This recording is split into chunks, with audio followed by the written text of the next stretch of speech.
mudane madaxweyne maxamed cabdullaahi maxamed farmaajo marka hore waxaan kaaga mahad celinayaa sida sharafta leh oo aad iigu magacowday xilka ra'iisul wasaaraha jamhuuriyadda Soomaaliya waan ka aqbalay waxaana aad ugu faraxsanahay in aan anigoo dadkayga iyo dalkayga iyo waajibkay saaran ka shaqayn doono inaan kula shaqayn doono si hufan oo habsami leh waa ogahay inuu yahay xil aad u adag waa ogahay wadanku inuu joogo meel adag dadka Soomaaliyeedna ay u ooman yihiin dawlad waxaan isku dayayaa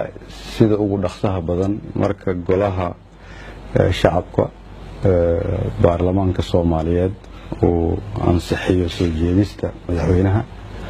inaan sida ugu dhaqsaha badan ku soo magacaabo dawlad ka turjumaysa shacabka Soomaaliyeed iyo hadafyada madaxweynuhu uu balbalaariyay anigoo la tashan doona guddoonka baarlamaanka iyo madaxweynaha anigoo uga mahad celinaya magacaabista uu magacaabay waxaan ka codsanayaa shacabka Soomaaliyeed oo dhan meel walba ay joogaan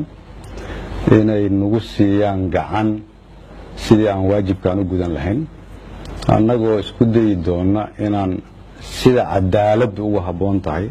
waajibkaa ku gudan waxaa kaloo rabaa inaan shacabka Soomaaliyeed u sheego in sida uu madaxweynuhu sheegay xilku uu nagu yahay ammaanadaasna aan sugi doono ilaahayna waxaan ka rajaynaynaa inuu nagu garab galo waxaan isku dayi doonaa sida ugu dhaqsaha badan kadib ansixinta golaha shacabka inaan soo dhisno dawlad ka turjumaysa shacabka oo dhan shacabka Soomaaliyeed waxaan la qaybsan doonaa khibradeyda waxaan ka soo shaqeeyay meelo badan oo ay ka mid yihiin hay'ado kala duwan local international